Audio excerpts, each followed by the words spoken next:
परम मंगलमय भगवत स्वरूप श्रीमद् भागवत महापुराण अंतर्गत एवं श्रीमद् भगवद गीता के अंतर्गत भगवान की मंगलमयी कथा सुधा और भगवान की मंगलमयी वाणी को हम लोग श्रवण कर रहे थे।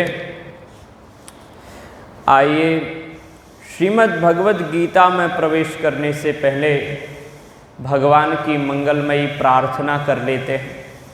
नाम संकीर्तन भी करेंगे और उससे पहले प्रार्थना करते हैं।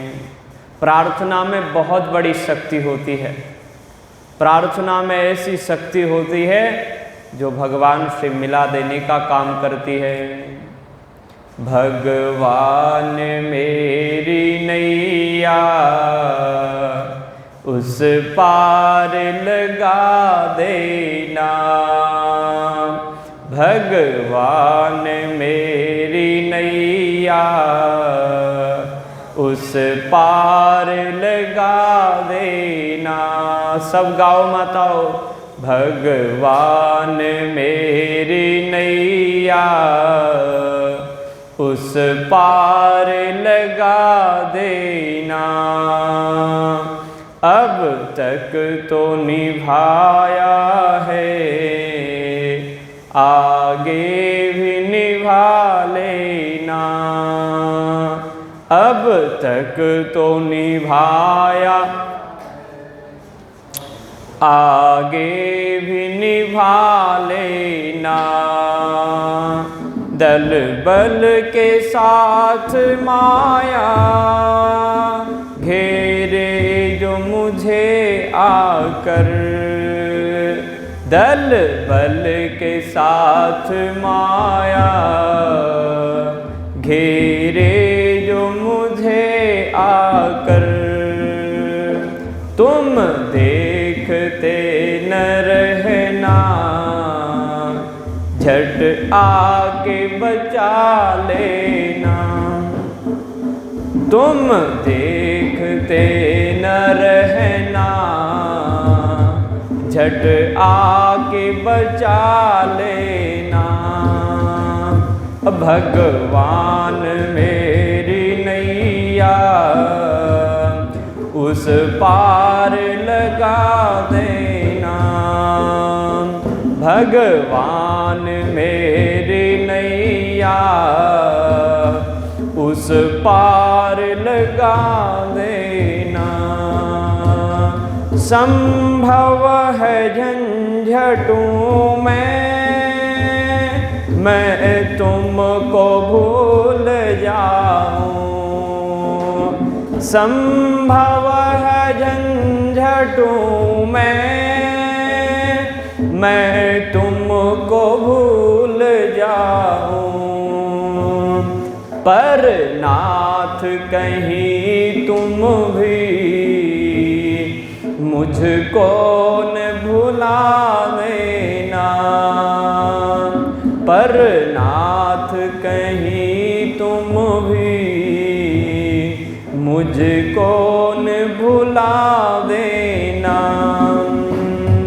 भगवान मेरी नैया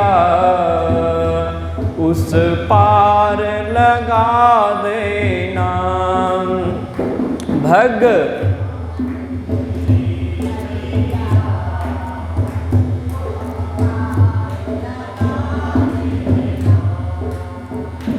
तुम देव मैं पुजारी, तुम इष्ट मैं उपासक। तुम देव मैं पुजारी, तुम इष्ट मैं उपासक। यह बात अगर सच है, सच करके दिखा देना। यह बात अगर सच है, सच करके दिखा देना। भगवान मेरी नैया उस पार लगा देना। भगवान मेरी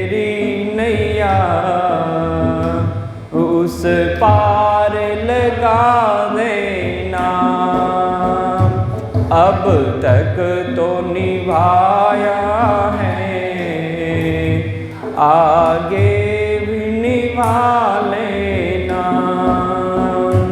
अब तक तो निभाया है, आगे भी निभा लेना। श्रीमन नारायण नारायण नारायण, श्रीमन नारायण, श्रीमन नारायण नारायण नारायण, लक्ष्मी नारायण नारायण नारायण, लक्ष्मी नारायण नारायण नारायण, लक्ष्मी। बद्री नारायण नारायण नारायण, बद्री नारायण, राम नारायण नारायण नारायण,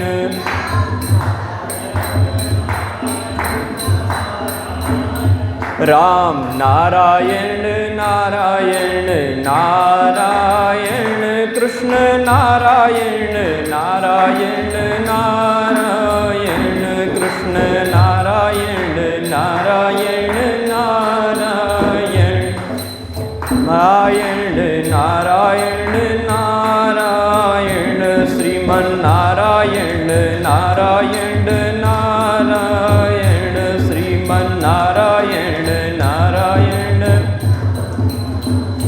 श्रीमन नारायण नारायण नारायण। बोलो नारायण भगवान की जय। तो आइए श्रीमद् भगवद गीता की ओर बढ़ें। ओम श्री परमात्मने नमः।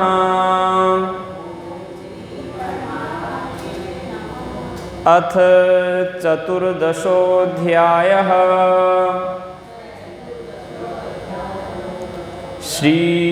श्रीभगवानुवाच परं भूय प्रवक्ष्यामि ज्ञानानां ज्ञानमुत्तमम् यज्ञात्वा मुनयः सर्वे परां सिद्धिमितो गताः। अब श्री भगवान 14वें अध्याय में प्रवेश कर रहे हैं। महर्षि व्यास की लेखनी है। अथ चतुर्दशोऽध्यायः। आपने प्रथम अध्याय से देखा होगा अथ शब्द लिखा रहता है। अथ प्रथमोऽध्यायः, अथ द्वितीयोऽध्यायः, ऐसे क्रम से आज अथ चतुर्दशोऽध्याय में पहुंचे हैं। ये अथ शब्द अनंतर में भी होता है। 13वां अध्याय पूर्ण हुआ, अब इधर से चतुर्थ अध्याय लग रहा है, इसलिए अथ शब्द का प्रयोग कर रहे हैं। और अथ शब्द का अर्थ मतलब होता है मंगलाचरण, मंगलवाचक है अथ शब्द। तो यहाँ 14वें अध्याय का मंगलाचरण हो रहा है। ये अथ शब्द और ओंकार शब्द सृष्टि के प्रारंभ में ब्रह्मा के मुखारविंद से निकले थे। ओंकार चाथ शब्दश्च द्वावेतो ब्राह्मणा उभो कंठं भित्वा विनिर्यातो ताभ्यां मांगलिको उभौ। अथ शब्द और ओंकार शब्द, प्रणव शब्द जिसे ओम बोलते हैं, ये ओम शब्द और अथ शब्द ब्रह्मा के मुखारविंद से पहली बार निकले।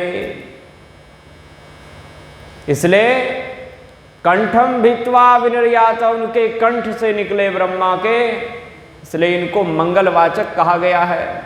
यहाँ से सृष्टि प्रारंभ होती है।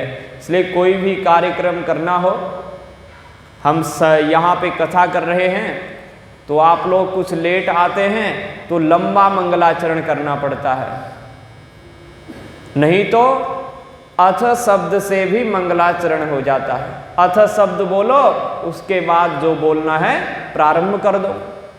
ओंकार शब्द बोल दो, उसी से मंगलाचरण हो जाता है। और एक है वकार शब्द, वकारो ब्रह्म बीजम। श्री सुखदेव जी कथा करते हैं भागवत की।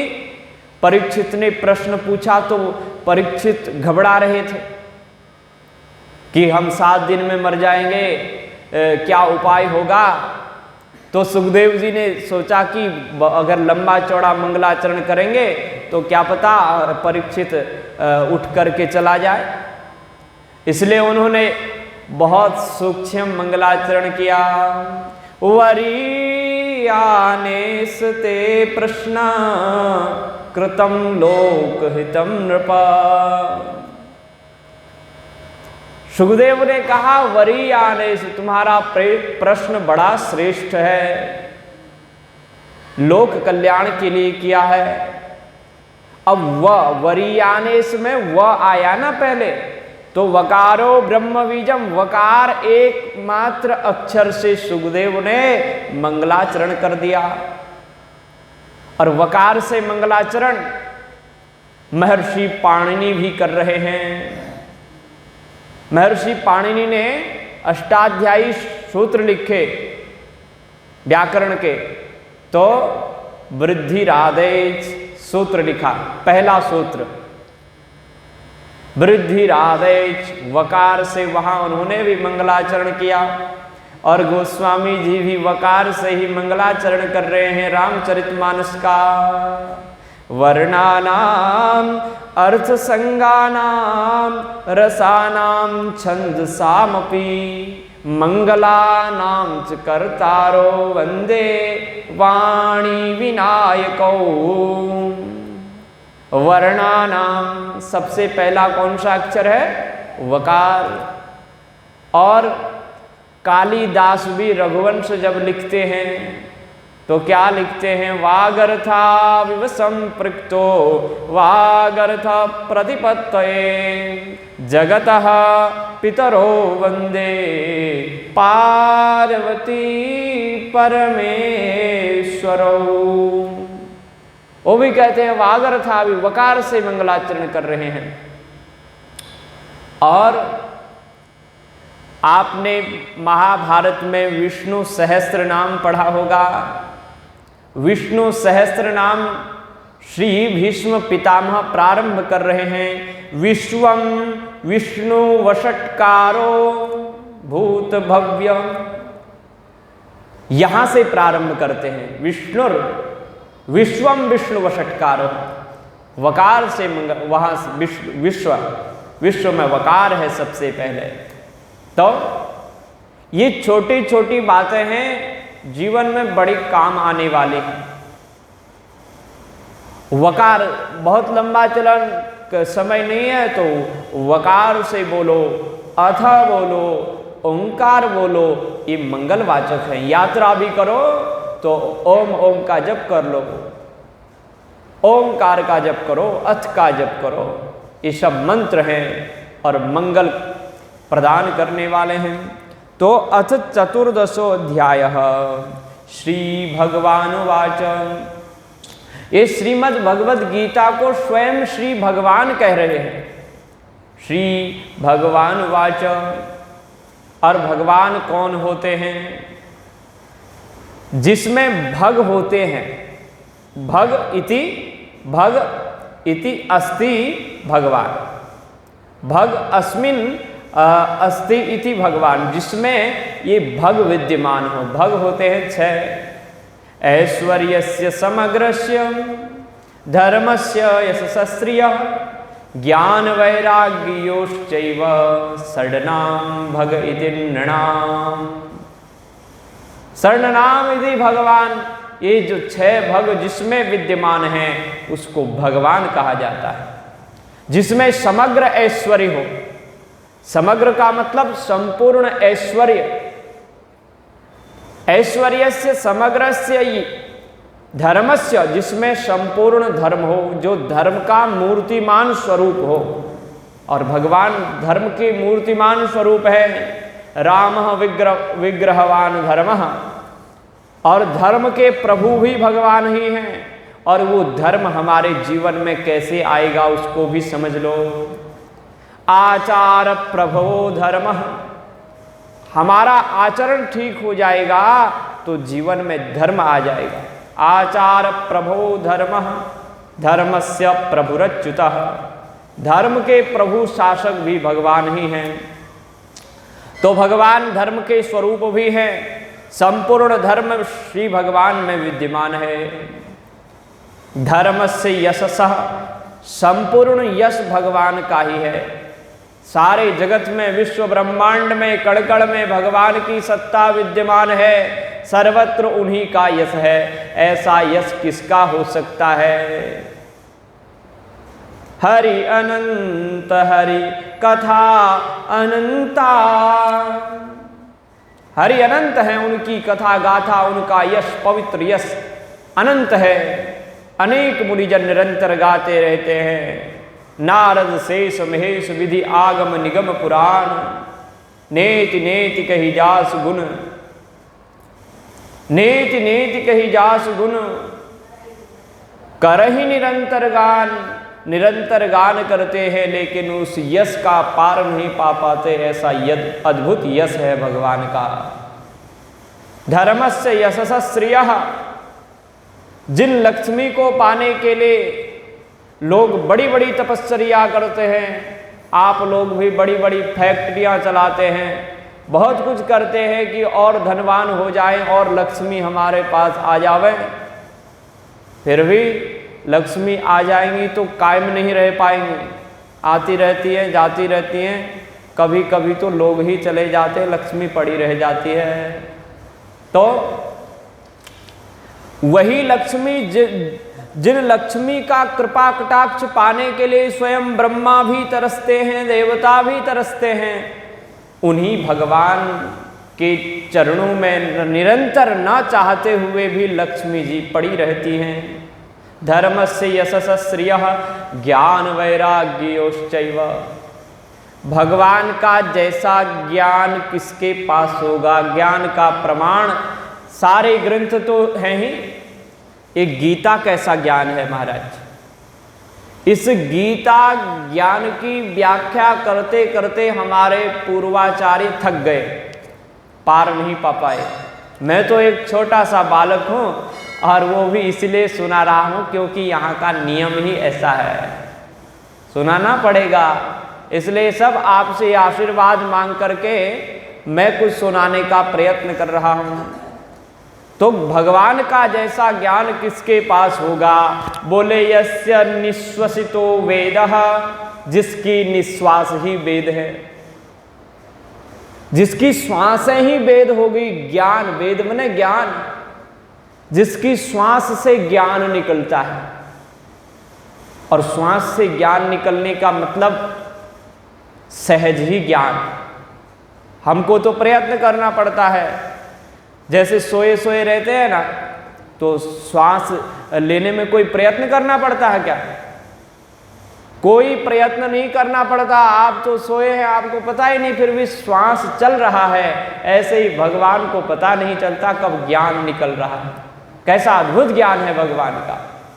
और गोस्वामी जी ने भी अपने शब्दों में लिखा, फिर भी वह परमात्मा गुरुकुल में जाते हैं शिक्षा लेने के लिए, गुरु जी के चरणों में जाते हैं और गुरु दक्षिणा भी देते हैं।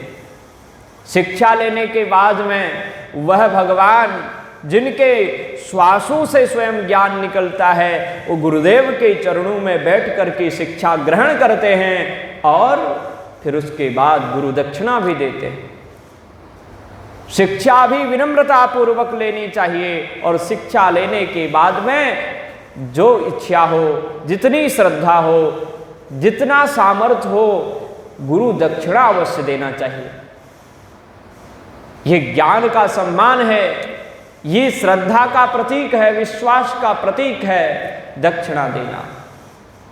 और बिना दक्षिणा के कोई भी कार्य सफल होता ही नहीं। हम यज्ञ करते हैं और यदि ब्राह्मण को दक्षिणा नहीं देते तो वो यज्ञ सफल नहीं होता, हमको उसका फल नहीं मिलेगा। देवताओं को तो मिलेगा लेकिन हमको फल मिलने वाला नहीं है। और यज्ञ दो प्रकार के होते हैं, एक यज्ञ हवन के द्वारा अग्नि में किया जाता है और एक यज्ञ भोजन के द्वारा ब्राह्मण के मुखारविंद में किया जाता है। और दोनों यज्ञ करने के पश्चात दक्षिणा अवश्य देनी चाहिए। उसका पूर्ण फल तभी मिलता है जब यज्ञ के साथ में दक्षिणा हो। तो कहने का मतलब भगवान ज्ञान से संपन्न है तब भी गुरु जी के पास जाते हैं और शिक्षा लेने के बाद जबरदस्ती दक्षिणा देते हैं। गुरुदेव लेना नहीं चाहते, फिर भी शिष्य को ऐसा ही होना चाहिए, जबरदस्ती देवे। भगवान श्री कृष्ण गए गुरुकुल, शिक्षा ग्रहण की, 64 दिन में 64 विद्याएं कलाएं सीख ली। गुरुदेव से कहते गुरुदेव दक्षिणा ले। गुरु ने कहा मुझे आप शिष्य रूप में प्राप्त हुए, ये गौरव मुझे प्रदान किया, यही दक्षिणा है। गुरु माता से पूछा तो उन्होंने कहा बेटा, मेरा बेटा खो गया, उसको ले आओ। तो भगवान गए और वो दक्षिणा भगवान ने दी। तो अपने अपने सामर्थ्य के अनुसार ये करना ही चाहिए। और श्री राम जी भी गए, गोस्वामी के शब्दों में सुनिए, गुरु गृह गए पढ़ने रघुराई, गुरु गृह गए पढ़ने रघुराई, अल्पकाल विद्या सब आई, अल्पकाल विद्या सब आई, जाकी सहज श्वास श्रुति चारी, जाकी सहज श्वास श्रुति चारी, सो हरि पढ़ यह कौतुक भारी, सो हरि पढ़ यह कौतुक भारी। क्या आश्चर्य है, जिसकी श्वास से चारों वेद निकल रहे हैं वही परमात्मा गुरुदेव के चरणों में जाकर के पढ़ता है। गोस्वामी जी कहते हैं कौतुक है, ये तो केवल नाटक है। और ये नाटक बहुत जरूरी था। अगर भगवान ये नाटक नहीं करते तो हम लोग भी गुरुजनों में श्रद्धा नहीं रखते। भगवान ने कहा भगवद गीता में, तस्य कार्यम न विद्यते, मेरे को कुछ भी कर्म करना पड़ता ही नहीं है, मेरे लिए कोई कर्म नहीं, फिर भी मैं कर रहा हूं। क्यों? बोले यदि यदा चरति श्रेष्ठः तत्तदेवेतरो सयत् प्रमाणं कुरुते लोकस्तदनुवर्तते। मैं जो कर्म कर रहा हूं, सारी लीलाएं करता हूं, क्यों? क्योंकि जो मेरे अनुयायी हैं वो जैसा मैं करूंगा मेरे पीछे पीछे चलेंगे, उनको रास्ता बताने के लिए। इसलिए बंधो ये अवश्य करना चाहिए। आप सत्संग करेंगे तो आपके बच्चे भी आपसे सीखेंगे। आप संत महात्माओं को प्रणाम करेंगे तो बालक अपने आप प्रणाम करेंगे। हमारे जीवन में यदि ये नम्रता विनम्रता ये सत्संग नहीं है तो बालकों में कभी नहीं आ सकता। बालकों को दिखा दिखा करके संत महात्माओं को प्रणाम कीजिए, उनका स्वागत कीजिए, सत्कार कीजिए और सत्संग में आइए। घर में भी सत्संग कीजिए, कम से कम 5 मिनट संकीर्तन घर में अपने बच्चों के साथ कीजिए। पहले पहले बच्चे नहीं करेंगे, जब आप रोज करने लगोगे घर में तो बच्चे अपने आप आ जाएंगे। कुछ दिन मजाक करेंगे लेकिन फिर वो मजाक असली सब भूल जाएंगे, आपके साथ हो जाएंगे। यद यदाचरित श्रेष्ठा तत्तदेवेतरो जनः सयत् प्रमाणम कुरुते लोकस्तदनुवर्तते। ये सारी लीलाएं संत महात्मा भी इसलिए करते हैं। आपने ही देखा होगा, स्वयं प्रैक्टिकल किया होगा। आप अपने बच्चे को अ आ इत्यादि सिखाने के लिए स्वयं बच्चा बन जाते हैं। आपको बच्चे बनने की जरूरत नहीं है, फिर भी क्या बन जाते हैं? बच्चे बन जाते हैं। बच्चा ऐसे लिखो, और उसको बोलना सिखाने के लिए आप भी तोतली बाणी में बोलने लग जाते हो। तो उसी प्रकार से ये सत्संग के लिए भी आपको तोतला बनना पड़ेगा और अपने बच्चों को, अपने बालकों को, अपने परिवार को सिखाना पड़ेगा। भगवान कितने ज्ञान संपन्न हैं, तब भी सारी लीला कर रहे हैं। ज्ञान वैराग्य योश्चैव। वैराग्य कैसा है भगवान का, श्रीमद् भागवत में ही वर्णन किया गया। ऐसा वैराग्य है भगवान का, उन्होंने ही महाभारत में पांडवों के पक्ष में जो लोग थे उनको भी मारा और कौरवों के पक्ष में जो थे उनको भी मारा। आप कहोगे वो तो लड़ाई झगड़ा चल रहा था तब मर गए थे। नहीं नहीं नहीं नहीं, भगवान ने पहले ही मार दिया। 11वें अध्याय में भगवान ने स्वयं कहा कि काल रूप से मैंने सबको मार दिया है। और वही भगवान अपने सारे कुल का विनाश कर देते हैं और फिर भी आनंद पूर्वक रहते हैं। अगर राग होता तो कितने व्यथित हो जाते भगवान। और इतना वैराग्य कि अपने शरीर में भी एक व्याध के द्वारा बाण मरवा दिया और व्याध डरते हुए आया और कहा, भगवान मुझे क्षमा कर दो, अनजान में मैंने आपके चरण कमल को मृग मान करके बाण चलाया, क्षमा कर देना। भगवान ने कहा, ये सब मेरी ही लीला है, मेरी ही योजना से तुमने ये सब कुछ किया है। तो कहने का मतलब भगवान कितने वैराग्यवान हैं। ज्ञान वैराग्य योश्चैव, जिसमें ये ज्ञान वैराग्य ये सब इत्यादि विद्यमान रहते हैं, वह परमात्मा स्वयं ज्ञान संपन्न है। उसी को भगवान कहते हैं। कालोस्मि लोक क्षयकृत प्रवृद्धो लोकान् समाहर्तुमिह प्रवृत्तः ऋतेऽपि त्वां न भविष्यन्ति सर्वे एव स्थिताः प्रत्यनीकेषु योद्धाः। ये है 11वें अध्याय का 32वां श्लोक है। और फिर 33वें श्लोक में कहते हैं, अर्जुन ने कहा, जब आपने काल रूप से सबको मार ही दिया तब नाटक क्यों कर रहे हैं, तब मुझे क्यों बहका रहे हैं कि तुम मारो। बोले, उठना तो तुमको पड़ेगा, कर्म तो तुमको करना पड़ेगा। ये समझ लो माताओं और बंधुओं कि कर्म तो हमको करना ही पड़ेगा, लेकिन होगा वही जो भगवान करा रहे हैं।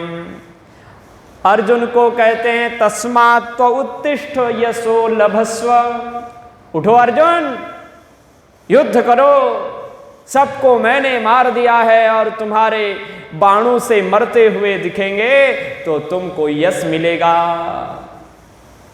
ये कार्य भगवान ने किया, लेकिन भगवान यश नहीं चाहते कि मैंने किया, सबको नहीं बताते। ये तो अर्जुन को बता रहे हैं। और फिर महर्षि वेदव्यास ने जो गीता का अध्ययन करते हैं उन सबको बता दिया, उन सबको अनुभव करा दिया। लेकिन इस बात को सब लोग नहीं जानते। सारा संसार कहता है अर्जुन महाभारत का विजेता है। अर्जुन को श्रेय मिला क्योंकि अमा भगवान का एक नाम है विष्णु सहस्त्र नाम में। अमानी मान दो मान्यः लोक स्वामी त्रिलोकधृक। अमानी मान दो, अमानी रहते हैं और दूसरे को मान देते हैं। और मान्य, ये मत समझना कि वो अमानी ही रह जाते होंगे, मान देने वाला स्वयं मानवान हो जाता है, धन देने वाला स्वयं धनवान हो जाता है। उसका धन कभी खर्च होने वाला नहीं है। बोलो राधे राधे। तो कभी भी उसका धन खर्च होने वाला नहीं है। भगवान दूसरों को मान देते हैं, अमानी हो गए, और मान दिया तो मान दो, और फिर मान्यवर हो गए, सबको मान देने वाले, उनके पास मान है, सम्मान है, इसलिए दूसरों को देते हैं। लोक स्वामी त्रिलोकधृक, सारे संसार के स्वामी भगवान हैं। तो भगवान ही यश देते हैं दूसरों को। क्या कह रहे हैं अर्जुन को? तस्मात् त्वमुत्तिष्ठ यशो लभस्व। उठो अर्जुन और यश को प्राप्त करो। अपना मान भले टल जाए, भक्त का मान न टलते देखा। अपना मान टले टल जावे, भक्त का मान न टलते देखा। अपना मान भले टल जाए, भक्त का मान न टलते देखा। भक्त का मान न टलते देखा। भगवान ही एक ऐसे हैं जो अपना मान भले ही टल जावे, लेकिन अपने भक्त को सम्मान देते हैं। तस्मात् उत्तिष्ठ यशो लभस्व। हे अर्जुन उठो और यश को प्राप्त करो। ऐसा कौन कह सकता है संसार का प्राणी? तो मेरे को पूरा याद नहीं आ रहा है, नहीं तो आपको मैं बहुत अच्छी एक कविता सुनाता। तो अपने भक्त को भगवान ही यश दे सकते हैं, और संत महापुरुष भी इसी प्रकार के होते हैं महाराज। वह भी दूसरों को ही यश प्रदान करने वाले हैं। तो तस्मात् तो उत्तिष्ठ यशो लभस्व। धीरे से बोलो राधे राधे, किसी को नींद नहीं आनी चाहिए। तो जित्वा शत्रुन भुंक्ष राज्यम समृद्धम। उठो और राज्य को प्राप्त करो, भोग उपभोग करो। क्योंकि मये वेते निहिता पूर्वमेव। इन सबको तो मैंने पूर्व में ही मार दिया है। और निमित्त मात्रम भव सव्यसाचिन। तुम निमित्त मात्र हो, इसलिए हम भी कोई कर्म करें उद्देश्य। अब यहाँ बैठ करके हम कर रहे हैं, ये करने कराने वाले परमात्मा हैं। ये यश तो उन परमात्मा ने हमको दे दिया कि ये बालक बोल रहा है, बल्कि बालक बोलने वाला नहीं है, भगवान ही सब करा रहे हैं। और जब वो ना कराना चाहे तो 1 मिनट नहीं लगेगा। मूकं करोति वाचालम पंगुम लंघयते गिरिम यत्कृपा तमहं वंदे परमानंद माधवम। वो मूक व्यक्ति को वाचाल बना देते हैं। वाचा अलम पूर्णम करोति इति वाचाल। वाचाल का मतलब बकबक करने वाला नहीं, वाचाल का मतलब है वाचा अलम पूर्णम करोति इति वाचालम। भगवान वाणी को परिपूर्ण कर देते हैं, अलंकृत कर देते हैं शास्त्रों के वाक्यों से, शब्दों से। और वही भगवान जो वाचा को अलंकृत कर सकते हैं, वही मूक को वाचाल बना सकते हैं। लेकिन वाचाल को मूक बनाने में 1 सेकंड का समय भी नहीं लगाते। गोस्वामी जी की रामचरितमानस में लिखा है ना कि कोई मूर्ख नहीं है, कोई विद्वान नहीं है, जब चाहे भगवान मूर्ख और विद्वान नारद जैसे व्यक्ति को भी बना सकते हैं। तो कहने का मतलब है कि भगवान की कृपा से ही सब कुछ हो रहा है। इस कृपा का अनुभव करना बहुत जरूरी है। यदि कृपा का अनुभव नहीं किया तो अहंकार आ जाएगा और अहंकार ही सब विघ्न बाधाओं का फिर फिसल गए। अहंकार आया तो फिसल गए और ये अहंकार अत्यंत सूक्ष्म है। स्वामी पथिक जी महाराज ने अहंकार के ऊपर कितना सुंदर भजन लिखा है कि ये अहंकार इतना सूक्ष्म है कि इसको पहचानना कठिन है। रासलीला समझ, वो कहते थे रासलीला समझ में आ जाएगी, रामलीला समझ में आ जाएगी, लेकिन अहंकार की लीला समझ में आने वाली नहीं है। धीरे से बोलो राधे राधे। तो ये अहंकार की लीला बड़ी विचित्र है। सब कुछ पाना संभव है, लेकिन अहंकार को मिटाना सबसे बड़ा मुश्किल कार्य है। तो भगवान की कृपा से सब कुछ हो रहा है। आइए प्रसंग पर चलें। ये सारी बातें कहाँ से आ गई थी? श्री भगवान उवाच। श्री भगवान बोल रहे हैं, यहाँ से ये प्रसंग चल रहा था। और भगवान कैसे होते हैं आपको मैंने बताया। अब ध्यान रखना भगवान कैसे होते हैं। संसार के किसी व्यक्ति को देखकर भगवान मत मान लेना।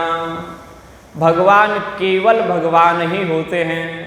हाँ, ये अवश्य सोचना कि जितने भी लोग हैं सब भगवान के कृपा पात्र हैं।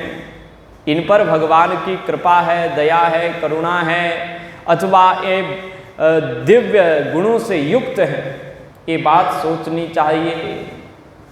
संत महात्मा भगवान के आशीर्वाद कृपा के फल स्वरूप होते हैं। एक महात्मा जी ने कहा कि ये संत क्या है, भक्त क्या है? भगवान की मूर्ति मंत्र कृपा। कृपा ही जब मूर्ति धारण करके आती है ना, शरीर को धारण करके, तो संत बन के आती है, महात्मा बन करके आ जाती है कृपा। और फिर वो सब पर दया करती है। परम भूय प्रवक्ष्यामि ज्ञानानां ज्ञानमुत्तमं यज्ञात्वा मुनयः सर्वे परां सिद्धिमितो गताः। कहते हैं भगवान जो ज्ञान में सबसे श्रेष्ठ ज्ञान है, ज्ञानानां ज्ञानमुत्तमं, ज्ञान में भी जो सर्वश्रेष्ठ ज्ञान है आत्मज्ञान। परम भूय प्रवक्ष्यामि, उस परम ज्ञान को मैं फिर तुमसे कहूँगा। अब ये उपसंहार कर रहे हैं, सारांश दे रहे हैं। ज्ञान तो सब बता दिया है, बार बार कह रहे हैं, इसलिए कह रहे हैं कि ठीक से अर्जुन की समझ में आ जावे। जिस ज्ञान को जान करके बड़े बड़े ऋषि मुनि परम सिद्धि को प्राप्त कर लेते हैं।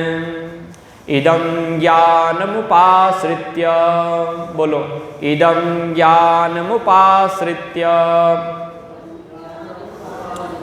मम साधर्म्यमागता सर्गेऽपि नोपजायन्ते प्रलये न व्यथन्ति च। ये जो ज्ञान है, इस ज्ञान का आश्रय लेकर के, इदं ज्ञानम उपाश्रित्य, इस ज्ञान का आश्रय लेकर के, अर्थात इस ज्ञान को अपने जीवन में धारण करके, ज्ञान को धारण करना पड़ता है। केवल पढ़ना ही नहीं है, उसको धीरे धीरे अपने जीवन में उतारने का प्रयत्न करना है। मम साधर्म्यमागता, इस ज्ञान का आश्रय लेकर के, इस ज्ञान को धारण करके अपने स्वरूप को प्राप्त हुए पुरुष सर्गेऽपि नोपजायन्ते, सर्ग उनका फिर जन्म नहीं होता। जब सृष्टि प्रारंभ होती है तो फिर उनको जन्म लेने की आवश्यकता नहीं पड़ती। प्रलये न व्यथन्ति च, जब प्रलय काल आता है तो फिर वो व्याकुल नहीं होते, व्यथित नहीं होते।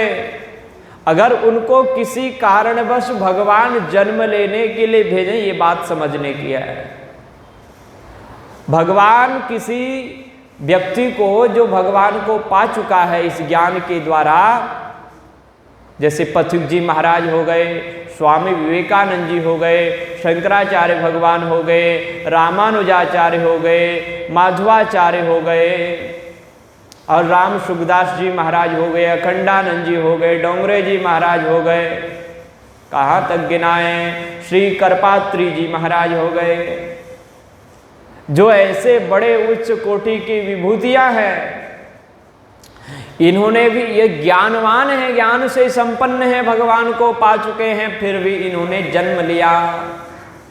लेकिन जन्म लेने से इनका कोई कार्य कम नहीं हुआ, बस आ गए, भगवान ने भेज दिया तो आ गए। और जब इनकी मृत्यु हुई, शरीर छूटा, तो ये व्याकुल नहीं हुए। आपने पथिक जी महाराज की कहानी तो सुनी ही होगी, कथा तो सुनी ही होगी ना। महाराज जी तो बोलते ही रहते। उनका जब शरीर छूटा तो उससे पहले क्या हुआ, बोले सत्संग खूब सुनाया, और कई लोग कहने भी लगे कि हम कल भी सुनेंगे, तो उन्होंने कहा कल नहीं, बोले हम तो आएंगे, तो आप आना, हम ही चले जाएंगे। तो ऐसी विचित्र लीला होती है संतों की।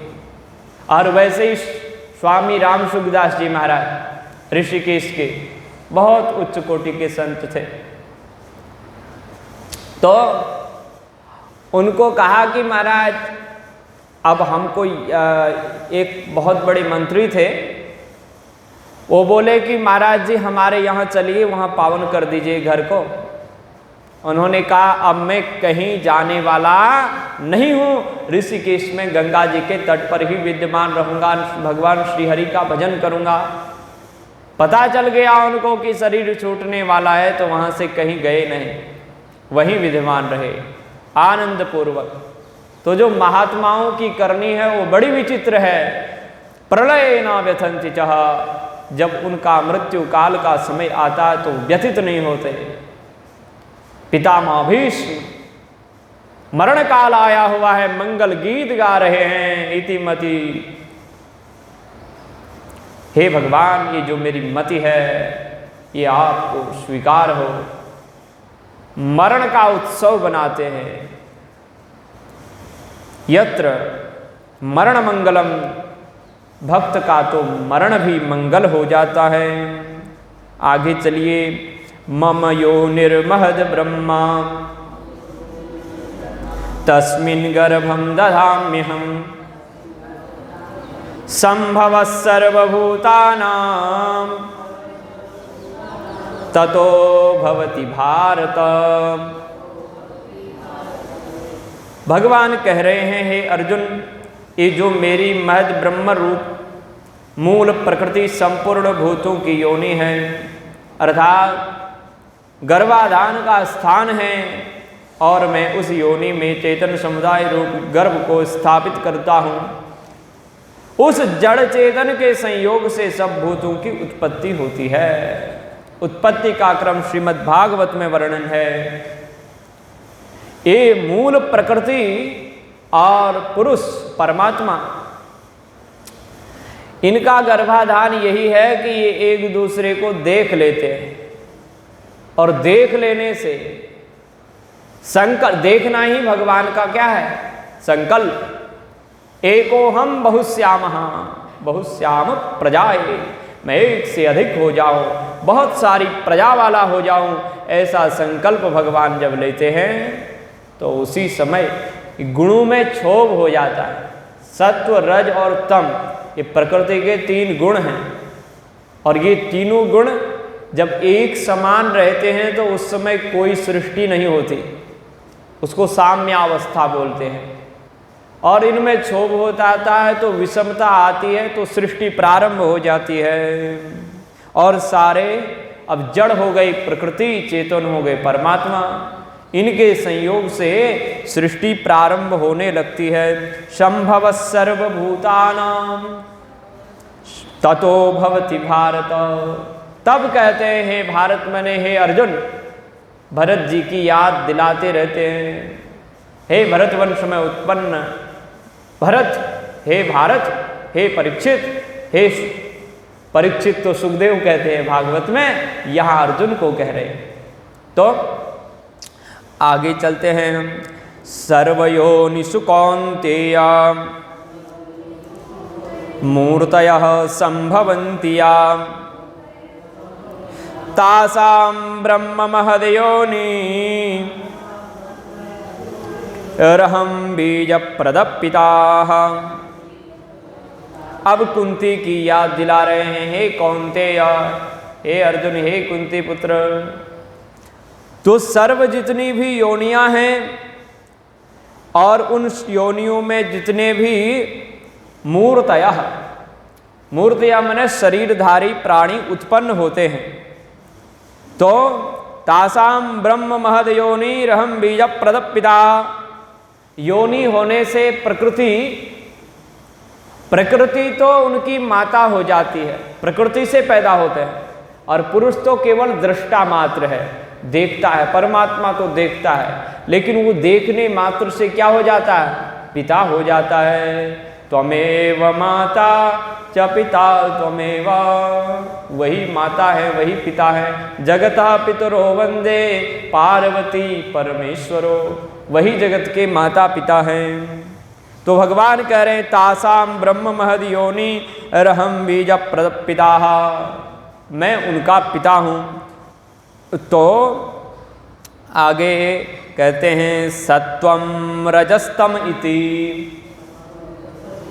गुणा प्रकृति संभवाः निबध्नन्ति महाबाहो देहे देहिनमव्ययम्। हे अर्जुन, ये सत्वगुण और रजोगुण तमोगुण ये प्रकृति से उत्पन्न तीनों गुण हैं, प्रकृति के गुण हैं। सत्वम रज तम ये तीन गुण प्रकृति संभवाः का मतलब है प्रकृति से उत्पन्न। ये जीव अविनाशी पर जो जीव है परमात्मा का ही स्वरूप है, ये प्रकृति के तीनों गुण जीव को बांधने वाले हैं। तीनों गुण रहते हैं। सत्वगुण जब बढ़ जाता है तो तमोगुण की न्यूनता हो जाती है, रजोगुण सामान्य रहता है, लेकिन रहते सबके पास ये तीनों गुण हैं। ये पूरी प्रकृति ही त्रिगुणात्मिका है। हम में भी तीन गुण हैं, आप में भी तीन गुण हैं, सब में तीन गुण विद्यमान हैं। जब सत्वगुण बढ़ता है तो सात्विकता आती है, सुंदर भजन करने का भाव बनता है, निर्मल हृदय हो जाता है। और रजोगुण जब बढ़ता है तो लड़ाई झगड़ा करना, पैसा कमाने के लिए दौड़ना, और ये गुण जरूरी है, आप ये मत सोचना। और जो वैश्य समुदाय है उसके लिए तो रजोगुण बहुत आवश्यक है, उसका धर्म माना गया। मेरे को सुनने में आया कि आप लोग सब फैक्ट्रियां वाले हैं, तो जब ऐसे लोग हैं तो, और आप मेरे ख्याल से वैश्य लोग हैं, क्या बोलते हैं यहाँ? हाँ, तो इनका धर्म ही बनता है धन कमाना। धन कमाना इनका धर्म है। ब्राह्मण का धर्म है ज्ञान देना। ये हमारी भक्ति नहीं है माताओं। भक्ति हमको अलग से करनी पड़ती है। एक माता जी आई थी या पिताजी आए थे पता नहीं कमरे में, तो हमको बोले कि देखो ये महाराज जी आप हर समय माला जपते रहते हैं, तो अगर हर समय नहीं जपेंगे तो हमारी भक्ति क्या रह जाएगी बताओ। ये तो हमारा एक कर्म है, ब्राह्मण का कर्म है ज्ञानोपदेश देना। वैसे ही क्षत्रिय का कर्तव्य है सीमाओं की रक्षा करना, और वैश्य का कर्तव्य है कि धनोपार्जन करना। भक्ति तो अलग से करनी पड़ेगी। कल्याण इससे भी होगा, धनोपार्जन के माध्यम से धन कमाया और उसको समाज की सेवा में लगाया, इससे अंतःकरण पवित्र होता है। लेकिन भजन अलग से करना पड़ता है। ये ज्ञानोपदेश जो दे रहे हैं इससे मन पवित्र होता है, लेकिन भगवान की भक्ति अलग से करनी पड़ेगी। और वैसे ही लेकिन जो चतुर्थ वर्ण है उसके लिए भागवत में स्पष्ट लिख दिया तृतीय स्कंध में कि चतुर्थ वर्ण शूद्र वर्ण जो है वो सेवा के माध्यम से ही भगवान को पा जाता है। अलग से भगवान की माला जपे कथा सुने वो तो बहुत अच्छा है, सुनना चाहिए, लेकिन यदि किसी कारणवश नहीं सुन पाया तो अपनी सेवा के माध्यम से ही वह भगवान को पा जाता है। क्योंकि सब ते सेवक धर्म कठोरा, सब ते सेवक धर्म कठोरा, सेवा धर्म। और इसी बात को भर्तृहरि कहते हैं, सेवा धर्मो परम गहनः। ये सेवा का धर्म जो है बहुत कठिन है, तो चतुर्वर्ण के लिए ये बड़ी सहजता से पार होने का मार्ग है। तो ये जीवात्मा जो भगवान का ही स्वरूप है, प्रकृति के इन गुणों से बंध जाता है। और ये जीव जब बंध जाता है तो अविनाशी परमात्मा को भी ये सोचता है कि ये परमात्मा भी क्या है, ये भी बंधा हुआ है, इसलिए तो संकल्प विकल्प कर रहा है, इसलिए तो एको हम बहुत श्याम बोलता है। लेकिन भगवान कभी बंधे नहीं हैं, वो तो हमारा चश्मा ही ऐसा है जो भगवान बंधे जैसे दिखाई देते हैं।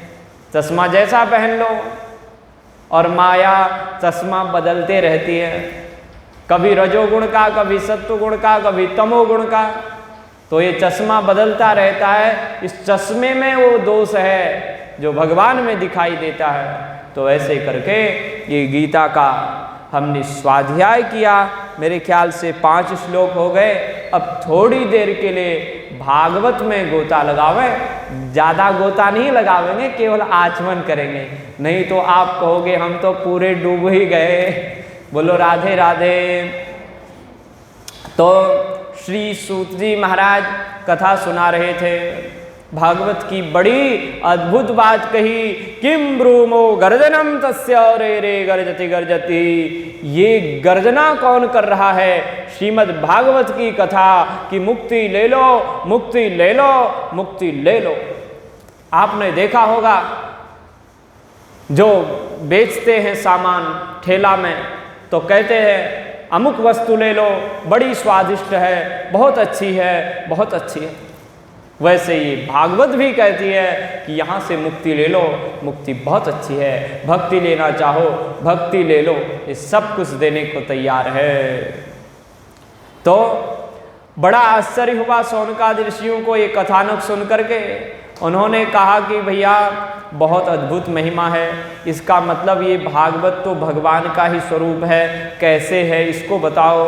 तब सूत जी बोले, जब भगवान श्री कृष्ण धरा धाम को छोड़ करके अपने परम धाम को पधारने लगे, तब वो 11 स्कंद में उसकी कथा आती है। उद्धव जी महाराज भगवान के समीप गए और रोने लगे। क्या कहते हैं? बोले त्वं तु यास्यसि गोविंद भक्त कार्यम विधाय च मच्चित्ते महती चिंता तां श्रुत्वा सुखमावह। हे गोविंद, आप यहाँ छोड़ करके जा रहे हैं, आपने धर्म की स्थापना भी कर दी, सब कुछ किया, लेकिन भक्त कार्यम विधाय च, आप भक्तों के कार्य को सिद्ध करने के लिए आए थे, तो अब जा रहे हैं, आपका भक्त क्या करेगा, किसके सहारे जिएगा? मच्चित्ते महती चिंता, मेरे हृदय में बहुत बड़ी चिंता है, आप उसको सुनिए और मुझे आनंद प्रदान कीजिए, मेरी चिंता को मिटा दीजिए। अब कलयुग आ रहा है प्रभु, और इस कलयुग में बड़े बड़े दुष्ट लोग हो जाएंगे। भविष्यन्ति पुनः खलाः, आपने बड़े बड़े दुष्टों को तो मार दिया, कलयुग का स्वभाव है दुष्टों को बढ़ाना, फिर जनसंख्या बढ़ जाएगी। खल का मतलब होता है, हमारे गुरुदेव कहते थे, खल मने उसमें 2 अक्षर हैं, ख और ल। ख मैंने जो खाता है और लड़ता है, खल के 2 ही काम, खाना और लड़ना। और गुरुदेव कहते थे कि दूसरे संतों ने ये कहा कि ये खल इतना बेवकूफ है, जिसका खाता है उसी से लड़ता है। तो ऐसे खल होते हैं कलयुग में, तो फिर संतों का क्या होगा? ये पृथ्वी भार रूपा हो जाएगी, और फिर ये भार रूपा होकर के गोरूप जब धारण करेगी तो इस कलयुग में किसकी शरण में जाएगी, ये बताओ। सतयुग में तो इतना अच्छा मार्ग था कि पृथ्वी देवी बैकुंठ तक जा सकती थी। कलयुग में तो ज्ञान कुछ रह ही नहीं जाएगा, कब तक जाती रहेगी बताओ। अतः सत्सु दयां कृत्वा भक्तवत्सल मां ब्रज, भक्तार्थम सगुणो जाता निराकारोऽपि चिन्मयः। अतः विचार कीजिए, हे भक्तवत्सल मां ब्रज, हे भक्तवत्सल प्रभो मत जाइए। भक्तवत्सल का मतलब होता है भक्तों से प्रेम करने वाला। कैसे प्रेम? जैसे गाय अपने बछड़े से प्रेम करती है, ऐसा प्रेम भगवान अपने भक्तों से करते हैं। बोलो राधे राधे माता जी। हाँ, तो नींद तो किसी को आनी ही नहीं चाहिए कथा में। ध्यान से सुनिए, ऐसी कथा सुनने को फिर नहीं मिलेगी। अद्भुत कथा है ये भागवत की। संगीत जब आ जाता है ना, तो फिर अब सेठ लोग हमको बोलते हैं कि भैया आप संगीत में कथा करो, पैसा तो देना चाहते नहीं। संगीत वालों को तो पैसा चाहिए, और फिर उनके साथ भी हम संगीत तो इसी प्रकार से बोलेंगे। बीच बीच में रामचरितमानस की चौपाइयाँ बोलते हैं, उसको राग रागनियों में गाएंगे तो आप लोग बड़े प्रसन्न होंगे। छोटा छोटा भजन बोलेंगे, बहुत ज़्यादा नहीं। कथा हमको सुनानी है, भजन सुनना है तो बहुत सुनाने वाले लोग हैं, उनसे जाकर के सुनिए। एक जीवन साधकमय होना चाहिए। अद्भुत कथा है श्रीमद् भागवत की। भक्तवत्सल मां ब्रज, भगवान भक्तवत्सल है। जैसे गाय अपने बछड़े से प्रेम करती है, वैसे भगवान अपने भक्त से प्रेम करते हैं। जैसे एक माता अपने बालक से प्रेम करती है, छोटे से बालक से, वैसे भगवान प्रेम करते हैं। जब नहीं कर रहे थे तो नारद जी गए, उन्होंने कहा आपको एक माता की तरह ही अपने बच्चों को देखना पड़ेगा। गोस्वामी जी के शब्दों में सुनिए, जिमि बालक राखहि महतारी, जिमि बालक राखहि महतारी, करहु सदा तिनकै रखवारी,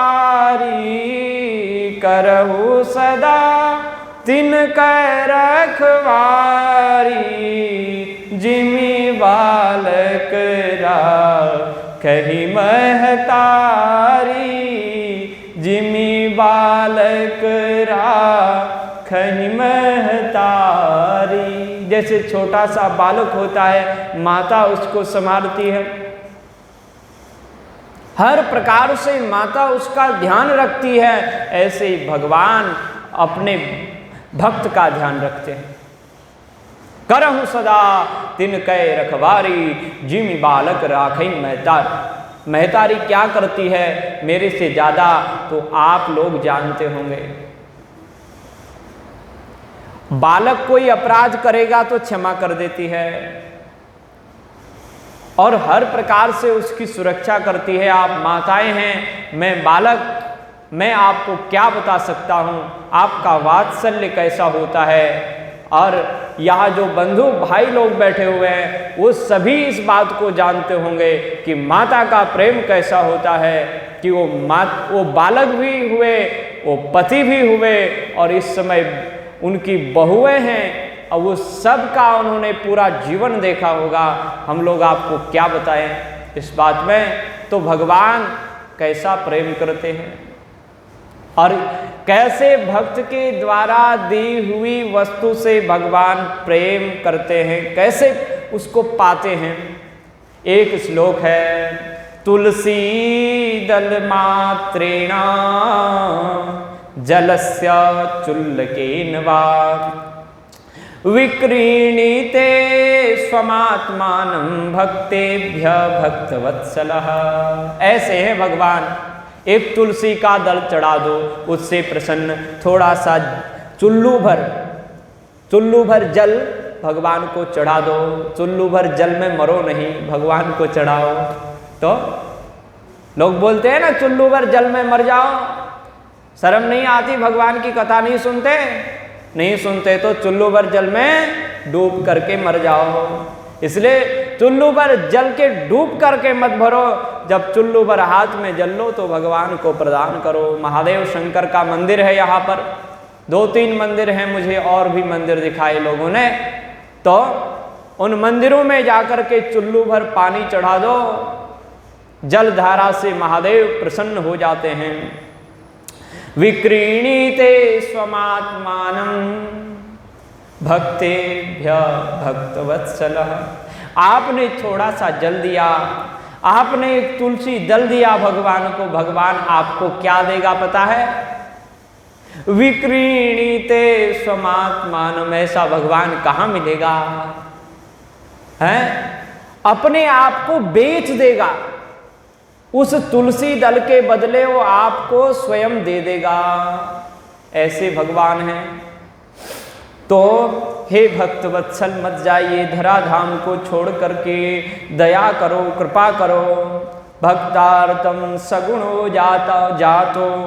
आप तो भक्तों के लिए ही ये रूप धारण किए हुए, सगुण साकार रूप केवल भगवान भक्तों के लिए धारण करते हैं, ज्ञानियों के लिए नहीं, वेदांतियों के लिए नहीं, केवल प्रेम रूपा भक्ति के जो पिपासु हैं, ऐसे भक्तों के लिए भगवान सगुण साकार श्री राम कृष्ण वराह आदि रूपों को धारण करते हैं, कपिल रूप धारण करते हैं। तो आप तो भक्तों के लिए आए हैं, वैसे तो आप निराकारोपि चिन्मयः, आप निराकार हैं, आपका कोई आकार नहीं है, आप चिन्मय है, शाश्वत हैं, अविनाशी हैं, पुरातन हैं, आप दिखाई नहीं देते, अविकारी हैं। ये सगुण साकार रूप तो आपने केवल भक्तों के लिए लिया है। आपके भक्त क्या करेंगे प्रभो? तद्वियोगेन ते भक्ता कथम स्थास्यन्ति भूतले निर्गुणोपासने कष्टम अतः किंचिद विचारयम्। आपके वियोग में आपके भक्त कहाँ जाएंगे, किसका आश्रय लेंगे? भगवान ने कहा, अरे कोई बात नहीं, अभी तुम्ही ने कहा कि निर्गुण भी हूं मैं और सगुण साकार भी भक्तों के लिए बन जाता हूं, तो निर्गुण निराकार का ध्यान करेंगे। निर्गुण निराकार का ध्यान करो, मैं सर्वत्र व्याप्त हूं, सब जगह रहता हूं, भगवद गीता का अद्भुत ज्ञान पालो। तो उद्धव कहते हैं निर्गुणोपासने कष्टम। निर्गुण उपासना में बहुत बड़ा कष्ट है। ज्ञान का जो मार्ग है वो स्वामी कहते हैं कृपाण की धारा। कृपाण की धारा मतलब कुल्हाड़ी की जैसी धार होती है, उसमें चलने के समान ज्ञान का मार्ग है। कितना कठिन होगा। और ये भक्ति का मार्ग तो ऐसा है, यदि कहीं फिसल भी गए ना तो भी भगवान उठाने के लिए आ जाएंगे।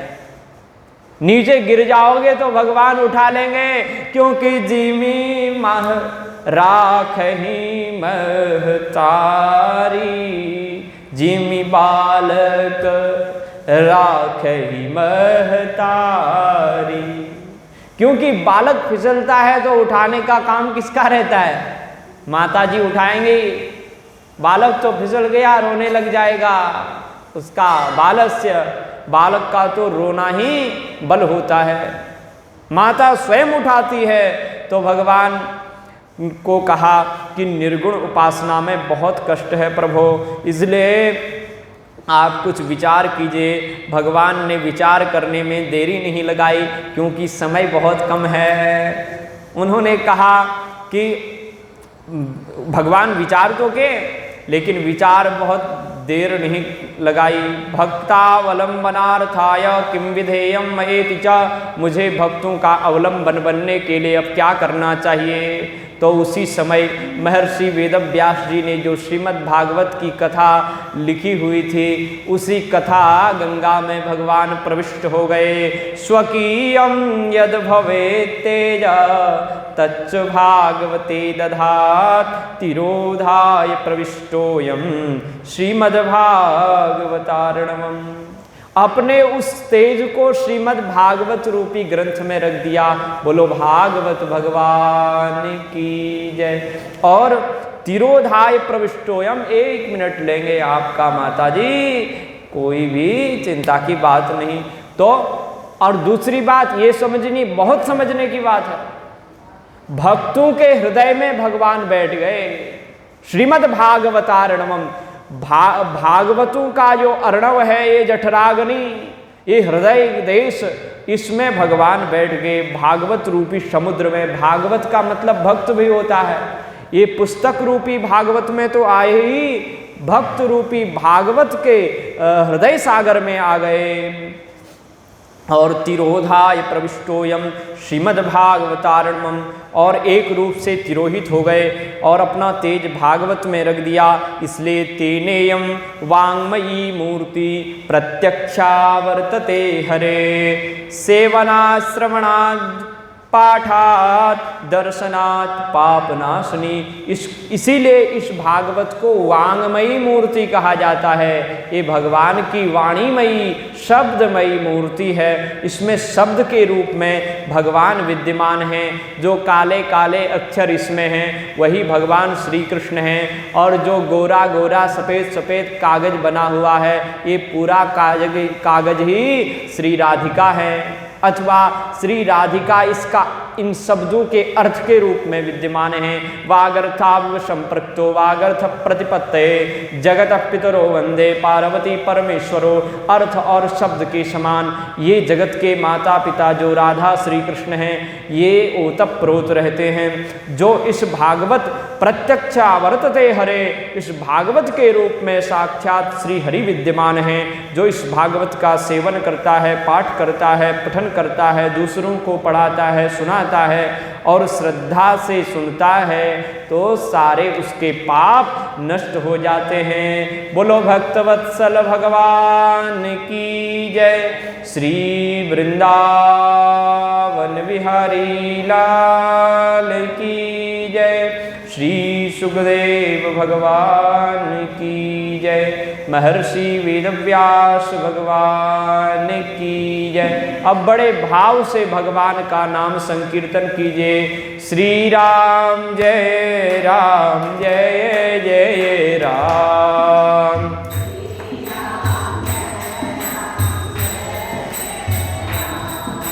श्री राम जय राम जय जय राम। श्री राम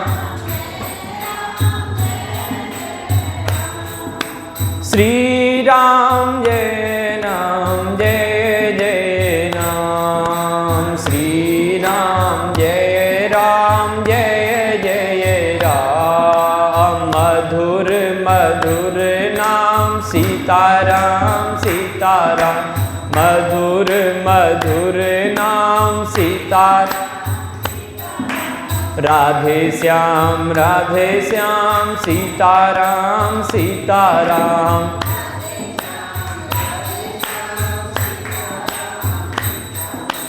मधुर मधुर नाम सीताराम सीताराम।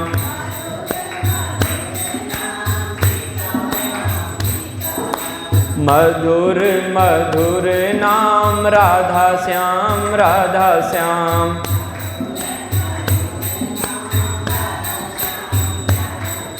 श्री राम जय जय राम।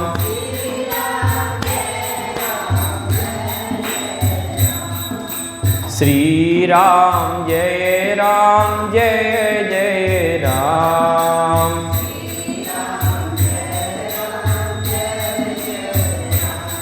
बोलो रामचंद्र भगवान की जय। श्री कृष्णचंद्र भगवान की जय। अनंत बलवंत श्री हनुमान जी महाराज की जय। जय जय श्री राधे श्याम। जय जय श्री सीताराम।